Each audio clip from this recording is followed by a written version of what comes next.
Chromium. കഥ എഴുതിയത് ആമി ലക്ഷ്മി. കാലിഫോർണിയയിലെ ഹിങ്കളി എന്ന പ്രദേശത്ത് ക്യാൻസർ രോഗികളുടെ എണ്ണം വർദ്ധിച്ചു വരുന്നു. ഹിങ്കളിയുടെ പരിസരത്തുള്ള വെള്ളം പരിശോധിച്ചപ്പോൾ അതിൽ കണ്ടുപിടിക്കപ്പെട്ട ഹെക്സവാലൻഡ ക്രോമിയം എന്ന രാസവസ്തുവാണ് ഇതിൻ്റെ കാരണമെന്ന് സാമൂഹ്യ പ്രവർത്തക എറിൻ ബ്രോക്കോവിച്ച് വെളിപ്പെടുത്തി. ഹിങ്കളിയിൽ നിന്നും 2 മൈൽ ദൂരമുള്ള Pacific gas and electricity PG&E കോർപ്പറേഷനിൽ നിന്നും പുറത്തുവിടുന്ന ഈ രാസവസ്തു സമീപമുള്ള പുഴകളിലും തടാകങ്ങളിലും പിന്നീട് അത് ഹിങ്കളിയിലെ താമസക്കാരുടെ കുടിവെള്ളത്തിലും എത്തിച്ചേരുന്നു എന്നും പഠനം തെളിയിപ്പിച്ചു. ഇതിനോടനുബന്ധിച്ച് മിസ് ബ്രോക്കോവിച്ച് PG&Eക്കെതിരെ $300 മില്യൺ കേസ് ഫയൽ ചെയ്തിട്ടുണ്ട്.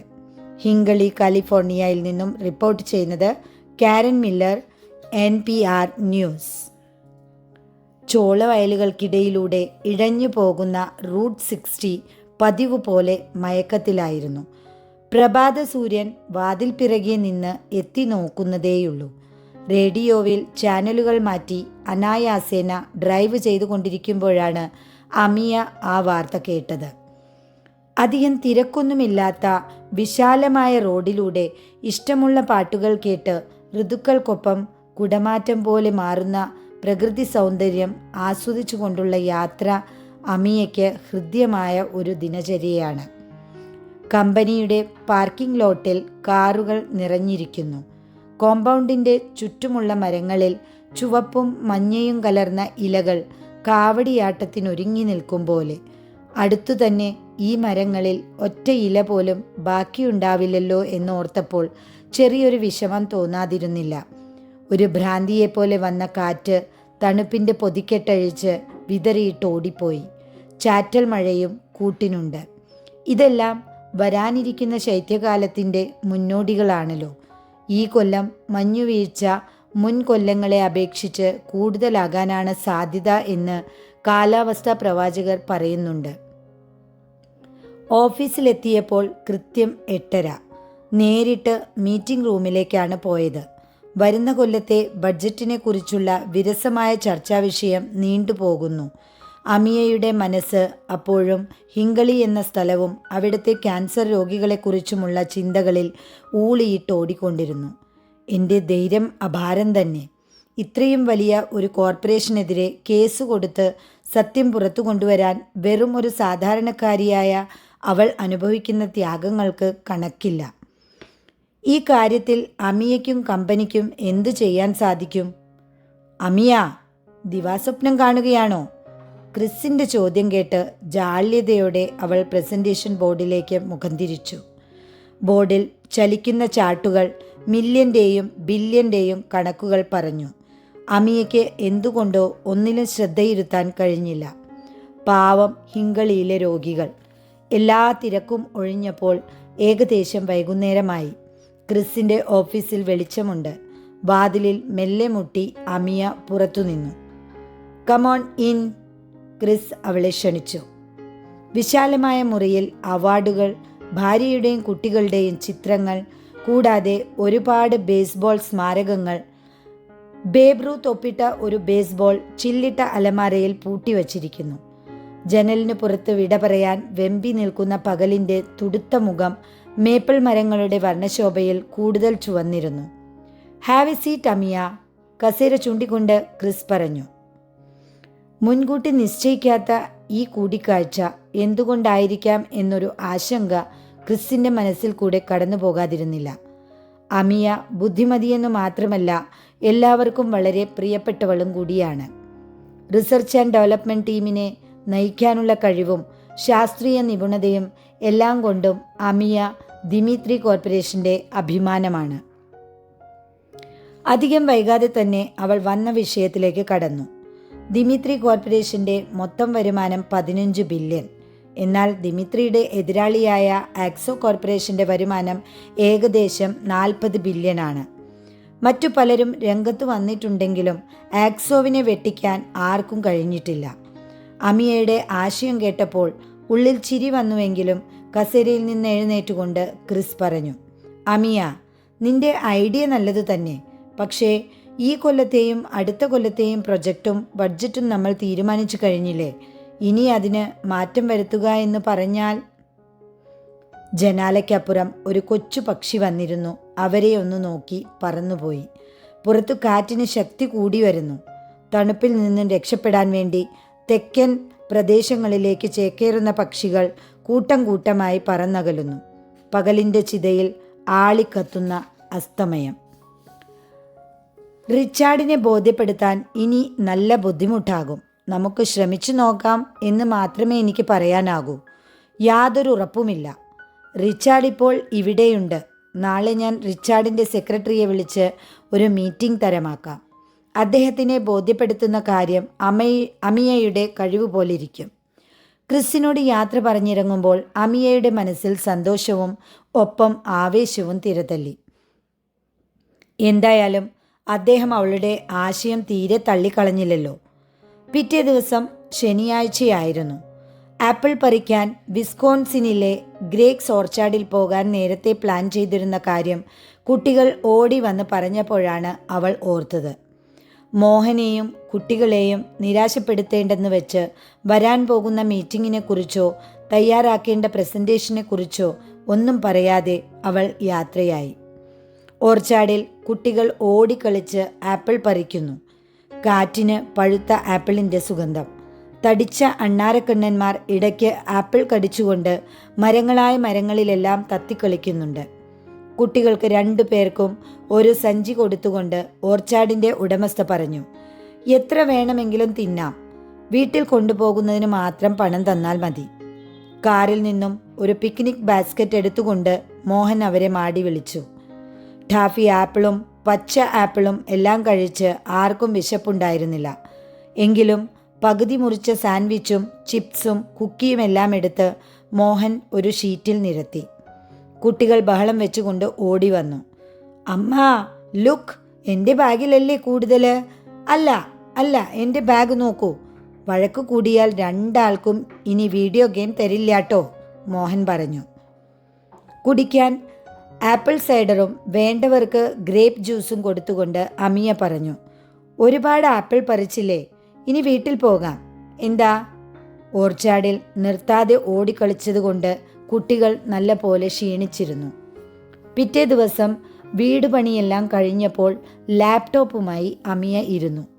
അവളുടെ ആശയം എങ്ങനെ ദിമിത്രി കോർപ്പറേഷന് ഉപകാരപ്രദമാകും. ഹെക്സവാലൻ്റ ക്രോമിയം അളക്കാൻ നല്ല ടെസ്റ്റുകളൊന്നും നിലവിലില്ല എന്നാണ് ഗൂഗിളിൽ അന്വേഷിച്ചപ്പോൾ മനസ്സിലാക്കിയത്. കുടിക്കുന്ന വെള്ളത്തിലും മണ്ണിലും ക്രോമിയത്തിൻ്റെ ലെവൽ അളക്കാൻ പുതിയ ഉപകരണങ്ങൾ എത്രയും വേഗം കണ്ടുപിടിക്കണം. ദിമിത്രി കോർപ്പറേഷന് ഇതിൽ നല്ലൊരു പങ്ക് വഹിക്കാൻ കഴിയണം. അയൺ ക്രോമാറ്റോഗ്രഫി എന്ന മഷീൻ ദിമിത്രി കോർപ്പറേഷൻ്റെ അമൂല്യ സമ്പത്താണ്. അത് ഉപയോഗിച്ച് വെള്ളത്തിലെന്നല്ല എല്ലാത്തിലും മാരകമായ ക്രോമിയം എങ്ങനെ അളക്കാൻ സാധിക്കുന്നുവെന്നും അങ്ങനെ ദിമിത്രിയുടെ ഉപകരണങ്ങൾ PG&Eക്ക് മാത്രമല്ല ലോകത്തെമ്പാടുമുള്ള ഒരുപാട് കമ്പനികൾക്കും ഉപയോഗപ്രദമാക്കാൻ കഴിയുമെന്നും അവൾക്ക് സമർത്ഥിക്കാൻ കഴിയണം. മനസ്സിൻ്റെ ക്യാൻവാസിൽ നിറക്കൂട്ടുകളുടെ ചിന്തകൾ ഒലിച്ചിറങ്ങി. റിച്ചാർഡുമായുള്ള മീറ്റിങ്ങിന് വെറും 5 ദിവസത്തിൻ്റെ ദൈർഘ്യമേയുള്ളൂവെങ്കിലും ഓരോ ദിവസവും ഒരു യുഗം പോലെ അവൾക്ക് തോന്നി. എന്തായിരിക്കും അദ്ദേഹത്തിൻ്റെ പ്രതികരണം? ഈ അവസരം എങ്ങനെ പ്രസക്തമാക്കണം? ആരുടെയെല്ലാം പിന്തുണ ഈ കാര്യത്തിൽ ലഭിക്കും? വെള്ളിയാഴ്ച രാവിലെ 10 മണിക്കായിരുന്നു മീറ്റിംഗ്.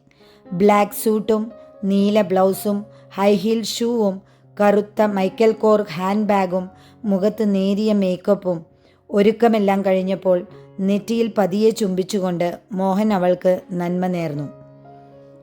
ദിമിത്രി കോർപ്പറേഷൻ്റെ CEO റിച്ചാർഡ് ഹേഴ്സ്റ്റിനെ ആദ്യമായി കാണുകയാണ്. ഏകദേശം 6 അടി 4 ഇഞ്ച് ഉയരം, ദൃഢമായ ഹാൻഡ് ഷേക്ക്, എല്ലാത്തിനുമുപരി ആരെയും വശീകരിക്കുന്ന പുഞ്ചിരി. ഇത് അമിയ മേനോൻ, R&Dയുടെ ചീഫ് സയൻറ്റിസ്റ്റ്. ടാർഗറ്റഡ് തെറാപ്പിയിൽ ഒരുപാട് ഗവേഷണം ചെയ്തിട്ടുണ്ട്. അമിയെ പരിചയപ്പെടുത്തിക്കൊണ്ട് ക്രിസ് പറഞ്ഞു. ബ്രൊക്കോവിച്ച് പ്രൊജക്റ്റിൻ്റെ ആസൂത്രണങ്ങൾ അവർ പവർ പോയിന്റിൽ വിശദീകരിച്ചു. ഇടയ്ക്കെല്ലാം റിച്ചാർഡിൻ്റെ കൗതുകം കൂറുന്ന കണ്ണുകളെ അവൾ കാണാതിരുന്നില്ല. Amiya, this is a great idea. എന്നാൽ ഒരു പ്രശ്നമുണ്ട്. ഇപ്പോൾ അംഗീകരിച്ച എല്ലാ പ്രൊജക്റ്റുകളും ദിമിത്രിക്ക് അത്യാവശ്യമാണ്. എന്ന് മാത്രമല്ല, ഇപ്പോൾ പുതിയ ശാസ്ത്രജ്ഞരെ ഈ പ്രൊജക്റ്റിലേക്ക് നിയമിക്കുവാനും സാധ്യമല്ല. ഇത് അടുത്ത കൊല്ലത്തേക്ക് മാറ്റിവെച്ചാലോ? റിച്ചാർഡ്, ഈ പ്രൊജക്റ്റ് നമ്മൾ എത്രയും വേഗം തുടങ്ങണം. നമ്മൾ വൈകിയാൽ ആക്സോയും മറ്റു പലരും എടുത്തുചാടും. തൽക്കാലം ഞാൻ തന്നെ ലാബിൽ പോകാം. R&Dയുടെ മാനേജറായതിനു ശേഷം അവൾ ലാബിൽ പോകാറേയില്ല. വലിയ ഒരു ടീം ശാസ്ത്രജ്ഞർ അമിയയുടെ കീഴെ ഉള്ളതുകൊണ്ട് ലാബിലെ ജോലികളെല്ലാം അവരുടെ ചുമതലയാണ്. അമിയ ലാബിൽ പോകുന്ന കാര്യം ക്രിസിന് തീരെ പിടിച്ചില്ലെങ്കിലും അവളുടെ ജാഗ്രത അയാളെ സന്തുഷ്ടനാക്കി. പ്രൊജക്റ്റ് തുടങ്ങാനുള്ള അനുവാദം കിട്ടിയതും രാപകൽ ഭേദമില്ലാതെ അമിയ ഗവേഷണത്തിൽ മുഴുകി. ക്രോമിയം വേർതിരിച്ചെടുക്കുവാനുള്ള രാസമിശ്രിതം കണ്ടുപിടിക്കണം. അതാണ് ഈ ഗവേഷണത്തിൻ്റെ പ്രധാന കാര്യം. ബാക്കിയെല്ലാം താരതമ്യേന എളുപ്പമാണ്. ഒക്ടോബർ മാസം അവസാനിക്കാറായി. അമേരിക്കയിൽ വന്ന കാലത്ത് ശരത്കാലം അമിയയുടെ മനസ്സിൽ എന്തെന്നില്ലാത്ത ഒരു അസ്വസ്ഥത പകർന്നിരുന്നു. പക്ഷികളെ പോലും കാണാൻ കഴിയാതെ ശൈത്യകാലം ഏകാന്തതയുടെ പര്യായമായി മാറുമ്പോൾ ഗൃഹാതുരത്വത്തിൽ നിന്നും അവളുടെ മൗനം നീറാറുണ്ടായിരുന്നു. എന്നാൽ പതുക്കെ പതുക്കെ ആ ദുഃഖം അലിഞ്ഞില്ലാതായി. എന്നുവേണ്ട, ഇപ്പോൾ ശരത്കാലം അവളുടെ ഏറ്റവും പ്രിയമുള്ള ഋതുവായി മാറിയിരിക്കുന്നു. എവിടെ നോക്കിയാലും നിറങ്ങളുടെ ചായക്കൂട്ടുകൾ. ശരത്കാലം രണ്ടാമത്തെ വസന്തകാലമാണെന്നും ഓരോ ഇലകളും ഓരോ പൂവായി മാറുന്നുവെന്നും കവി പറഞ്ഞത് എത്ര സത്യം. ദിവസത്തിൽ 24 മണിക്കൂർ പോരാ എന്ന് തോന്നിത്തുടങ്ങിയിരുന്നു. അപ്പോഴാണ് പുതിയ പ്രൊജക്റ്റിലേക്ക് ഒരു ആളെ നിയമിക്കുവാനുള്ള അനുവാദം കിട്ടിയത്. എന്തൊരാശ്വാസം! പതിവ് പോലെ മീറ്റിങ്ങുകൾക്കിടയിൽ മെസ്സേജ് നോക്കുമ്പോഴാണ് ഫോൺ അടിച്ചത്. അമിയ, ഓർമ്മയുണ്ടോ? ഞാൻ രാം കുൽക്കർണി. സുഖം തന്നെ. രാം കുൽക്കർണി എവിടെയാണ് കണ്ടത്? അമേരിക്കൻ കെമിക്കൽ സൊസൈറ്റിയുടെ സമ്മേളനത്തിൽ പ്രസന്റേഷൻ കഴിഞ്ഞ് പോഡിയത്തിൽ നിന്നും ഇറങ്ങുമ്പോൾ നീട്ടിയ കൈയുമായി നിന്നിരുന്ന ചെറുപ്പക്കാരൻ. കട്ടിയായ കണ്ണടയും കനത്ത ഇന്ത്യൻ ഇംഗ്ലീഷിൻ്റെ ഉച്ചാരണവുമുള്ള രാം കുൽക്കർണി. അമിയ, നിങ്ങളുടെ കമ്പനിയിൽ ഒരു സയൻറ്റിസ്റ്റിനെ ആവശ്യമുള്ള പരസ്യം കണ്ടു. PhD കഴിഞ്ഞതിനു ശേഷം ജോലിയൊന്നും ആയിട്ടില്ല. ഭാര്യയ്ക്കും ജോലിയൊന്നുമില്ല. 2 കുട്ടികളുമുണ്ട്. സഹായിക്കണം. ഫോണിൻ്റെ അപ്പുറത്തു നിന്നുമുള്ള വാക്കുകളിൽ യാചന തളം കെട്ടി നിന്നിരുന്നു. പലരുടെയും കൂട്ടത്തിൽ റാമിനെയും ഇൻ്റർവ്യൂ ചെയ്യാൻ അമിയ തീരുമാനിച്ചു. 8 പേരുള്ള ഇൻ്റർവ്യൂ പാനലാണ് റാമിനെ ചോദ്യം ചെയ്തത്. എക്സ്പീരിയൻസ് കുറവാണ്. എങ്കിലും അമിയയുടെ പരിചയക്കാരനാണല്ലോ, ഒപ്പിക്കാം. ഏകദേശം 2 ആഴ്ചകൾക്കു ശേഷം റാമിനെ ദിമിത്രി കോർപ്പറേഷനിലേക്ക് സ്വാഗതം ചെയ്തുകൊണ്ട് അമിയ പറഞ്ഞു, doctor Ram Kulkarni, welcome to Dimitri corporation. റാമിനെ മറ്റുള്ളവർക്ക് പരിചയപ്പെടുത്തി കൊടുക്കുമ്പോൾ ഒരു കുടുംബത്തെ രക്ഷിക്കാൻ കഴിഞ്ഞതിൽ അവൾ ഉള്ളിൻ്റെ ഉള്ളിൽ സന്തോഷിച്ചു. Amiya, be careful. റോഡിൽ നിറയെ മഞ്ഞു വീണിട്ടുണ്ട്. എവിടെയെങ്കിലും കാറ് സ്കിഡ് ചെയ്താൽ നീ ഒറ്റയ്ക്ക് എന്തു ചെയ്യും?